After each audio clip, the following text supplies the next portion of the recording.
Hi friends, paneer tikka ఎలా తయారు చేసుకోవాలో చూసేయండి ఫ్రెండ్స్. ముందుగా పన్నీర్ని ఇలా పీసెస్లా కట్ చేసుకొని పెట్టుకోవాలి. ఇప్పుడు స్టవ్ ఆన్ చేసుకొని కడాయి పెట్టుకోవాలి. ఆయిల్ వేసుకోవాలి. కొన్ని దాల్చిన చెక్క వేసుకోవాలి. కొన్ని లవంగాలు వేసుకోవాలి. కొన్ని ఇలాచీలు వేసుకోవాలి. అవి కొంచెం ఫ్రై అయిపోయిన తర్వాతకి బగారాకు వేసుకోవాలి. ఇప్పుడు ఆనియన్స్ని కట్ చేసి వేసుకోవాలి ఫ్రెండ్స్. ఇవి మంచిగా ఫ్రై చేసుకోవాలి.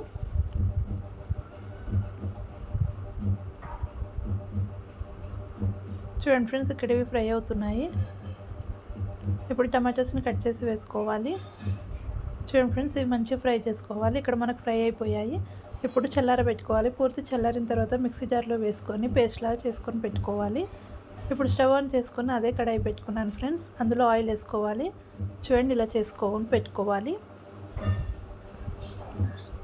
ఇప్పుడు అందులో కొద్దిగా జీలకర్ర వేసుకోవాలి.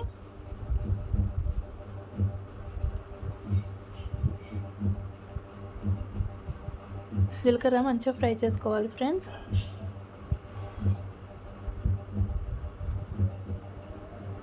చూడండి ఫ్రెండ్స్, మనకి ఇక్కడ జీలకర్ర అనేది ఫ్రై అయిపోయింది. ఇప్పుడు కొద్దిగా అల్లం వెల్లుల్లి పేస్ట్ వేసుకోవాలి. కొద్దిగా పసుపు వేసుకోవాలి. వేసుకొని ఒకసారి కలిపేసుకోవాలి. ఇప్పుడు రుచికి సరిపడా సాల్ట్ వేసేసుకోవాలి. స్పైసీనెస్కి తగ్గట్టుగా కారం వేసుకోవాలి. వేసుకొని ఒకసారి మొత్తం కలిపేసుకోవాలి ఫ్రెండ్స్. ఇప్పుడు పన్నీర్ పీసెస్ని వేసుకోవాలి. పన్నీర్ పీసెస్ వేసేసుకొని ఒకసారి మొత్తం కలిపేసుకోవాలి.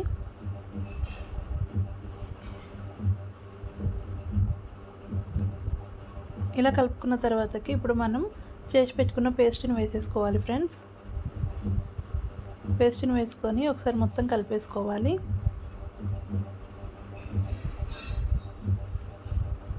కొంచెం ఫ్రై చేసుకోవాలి ఫ్రెండ్స్ ఆయిల్లో.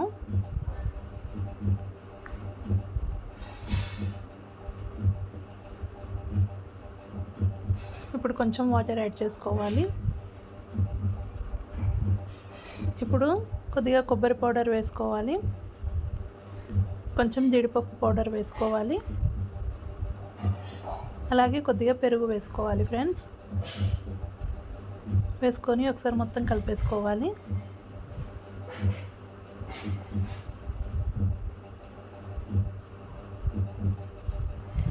ఇప్పుడు కొద్దిగా గరం మసాలా వేసుకోవాలి. కొద్దిగా ధనియా పౌడర్ వేసుకోవాలి.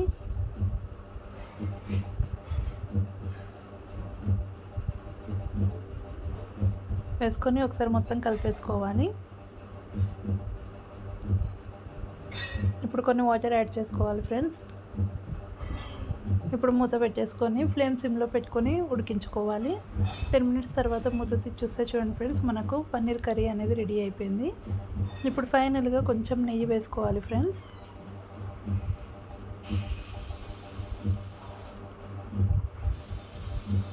కొంచెం నెయ్యి యాడ్ చేసుకొని మూత పెట్టుకొని ఒక 5 మినిట్స్ పాటు సిమ్లో పెట్టుకోవాలి. 5 మినిట్స్ తర్వాత మూత తీసి చూస్తే చూడండి ఫ్రెండ్స్, మనకు పన్నీర్ కర్రీ అనేది రెడీ అయిపోయింది. చాలా టేస్టీగా ఉంటుంది ఫ్రెండ్స్. అంతేనండి, ఇప్పుడు స్టవ్ ఆఫ్ చేసేసుకుందాం. సర్వింగ్ బౌల్లోకి తీసేసుకుందాం. ఎంతో టేస్టీగా ఉండే పన్నీర్ టిక్కా రెడీ. నచ్చితే like, share and subscribe to my channel friends. Bye bye.